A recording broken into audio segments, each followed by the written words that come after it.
Chunki uning erishgani praktikatli xizmat edi. Maash yoki boshqa ta'minot bo'lmaydi. Nima bilan uy beqish kerak? Kris qattiq o'ylashib bu fursatni sinab beqish qaroriga keldi va bu 6 oygacha jinni tikib tavakkul qildi. Uy egasi ota bolani qo'g'lab chiqaribdi. Ota bola ishkaylan bir yotoqqa o'rnashdi. Kris praktika hayotini boshlaydi. Shirkatning tuzumi qattiq edi.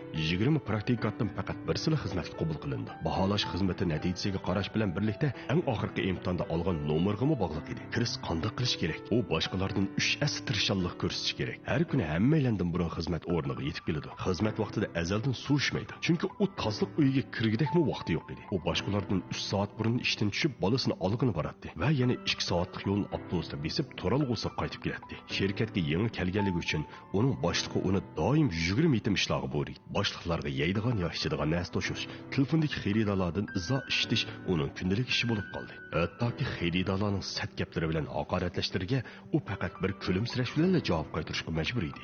Bir kuni u cho'ng xaridor bilan telefonlashib qoladi. Qarshi taraf uni 20 minutgacha qishiga kelishni buyurdi. Kris darhol yo'lga chiqdi. Biroq yo'lda uning bayam tiliga olgan boshlig'i uni mashina to'xtatib qo'yishga buyurdi. Kris amalsiz qo'shildi. Biroq bu ishlarni bitirib borguncha uni kel degan cho'ng xaridor allaqachon ketib bo'lgan edi. Boshlig'ining mashinasini vaqtida yetkazolmaganligi uchun jarima to'lovini chaplandi. Buni Kris to'lash kerak edi. Biroq Kris yana voz kechmaydi. Hatto oxiri u o'g'lini elib cho'ng xaridorning uyiga o'zining vaqtida kelolmaganligi uchun kechirim so'rag'ili bordi. Xaridor ota bolishkaylarni birlikda musobaqa ko'rishga taklif qildi. Kris xo'shallik bilan bu taklifni qabul qildi. Garchi u kuni Kris bu xaridorning paychak turiga ma'qul keltirolmagan bo'lsa-mu, ammo bu fursatda u nurg'un puldor kishilar bilan tanishib qoldi va tabiiy yoshirin kuch zo'r bo'lgan xaridor to'piga erishdi. Turmush qarmoqqa asta-asta yaxshilanayotgan edi. Biroq Krisning peshiga cho'ng peshkanlik kelyotdi.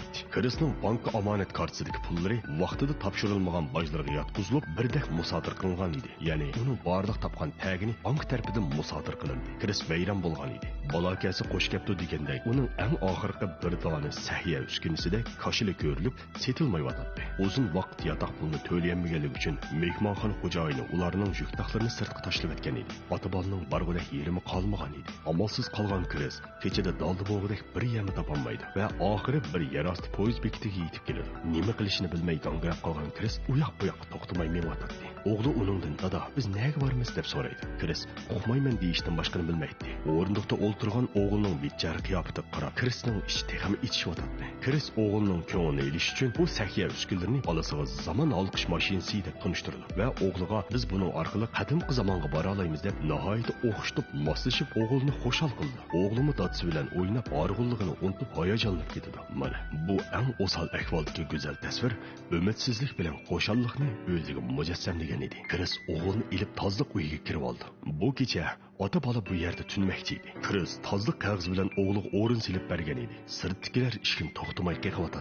Kris o'g'lining uyg'onib ketmasligi uchun uning quloqlarini ching itib, puti bilan ishkintirib oldi. Bu qaysar har qancha o'zini tutib olmoqchi bo'lgan bo'lsa-mu, oxiri ko'z yoshlarini tutib olmaydi. Turmush haqiqatan oson emas edi. Bu Krisning hayotidagi eng ichinishli holat edi. Shundaqla kul filmning eng ta'sirli ko'rinishi edi. Atsi u davomli ishga keladi. Ishdan tushganda bo'lsa, yordam qilish fondini izlab, yotoq masalasini hal qilmoqchi bo'ladi. Biroq necha o'rin faqat ayollar va bolalarni qabul qilganligini aytdi. Kris bir qancha yerga boradi. Iqtisod Kris masalasi bo'lganligi uchun bundaq bekorlik yotoq o'rinlarida sargardonlar uzun o'chiritda bo'lib ketgan edi. Bir pidoyi chiqib faqat 4 karvat qolganligini aytdi. Bu chog'da bir sargardon redga qisilib oladi. Kris uni to'smoqchi bo'ladi. Ammo qarshi taraf buningga bir mush bilan javob qaytardi. Pidoyi bu ishkaylarni mushlashgani uchun haydab o'tmoqchi bo'ladi. Taliyiga chatda turgan biraylar sargardonning qisilib kirib olganligini pidoyiga aytdi. Kris va uning o'g'li halbilik holda bu o'rindagi karvatga erishdi. Kechida u bolasini xultib bo'lib, o'zi kechilab buzilib qolgan uskunaning qashinlarini o'ngshash va kitob ko'rish bilan oldirash edi. Kunduzi bo'lsa, bari kuchi bilan tirishib ishlaydi.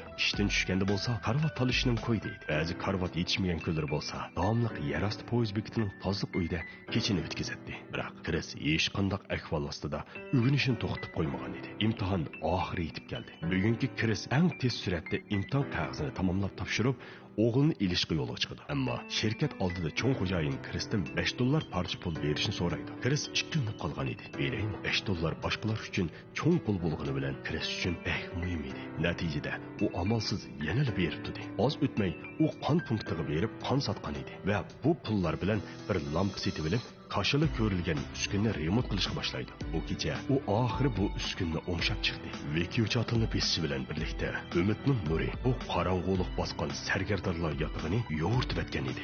Uzun o'tmay Chris bu uskunni setib chiqardi hamda qiyinchilikni vaqtincha hal qiladi. O'g'li miq bir kulimsiraydi. Bu kecha ota bola oxiri bir pokiz yotoqqa yetib keldi. Biroq qarvatda hech kim yo'q edi. Mana bu ishkaylan televizor ko'rib baxtlik uxlab qolgan edi. Oxiri praktika mazgilning eng oxirgi kuniga yetib keldi. Chris noyda tamkin edi. Mayli natija qandoqli bo'lsin, bu 6 oydagi barliq jafolarga bardoshlik berilgan edi.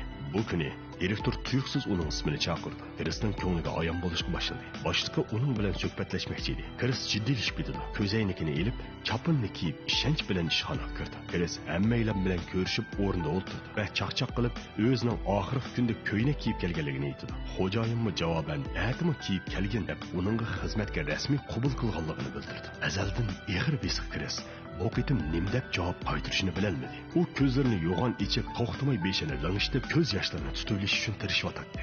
Qo'l ilishayotganda u yana ko'z yoshlarini to'solmadi. U ishni ichib chiqib turay deyishiga xo'jayinni portimizdan o'tganda oriyat olgan $5 uning qaytarib berdi. Chris dog'dam qadamlar bilan menyotdi. Oyajonliqlardan qo'llari titrab ketdi. Chunki baxt oxiri uning ishkini chekkan edi. Kishilar to'pi orasidagi kirish o'zi uchun qattiq chavoq chaldi. Biroq bu qitim bu o'zining atrofidagi hammalardan bakrak baxtli his qilyotdi. Keyin uning oxirida baxtlik bu ota-bola go'zal shahar ko'chalarida sayr qilyotdi. Bir qortanlik odam ularning qishidan tuyuqsiz o'tib ketdi. Mana bu kishi dal bu kinodagi Chrisning asli holati Chris Jordan bo'lib, bugungi kun kelganda u allaqachon millionerga aylangan edi. Do'stlarim, agar sizlarmi turmushda har xil qiyinchilik uchrayotgan bo'lsanglar, bu filmning sizlarga kuch ato qilishini umid qilaman. Esingizda bo'lsin do'stim, tirishsingizlar, axir har vaqt sizning ishga oldingizda, sizning ichingizda saqlab turdi. Sizning taqdiringizni belgilaydigan hargizmi bir qitimliqli imtihon emas, balki sizning turmushga tutgan pozitsiyangizdir.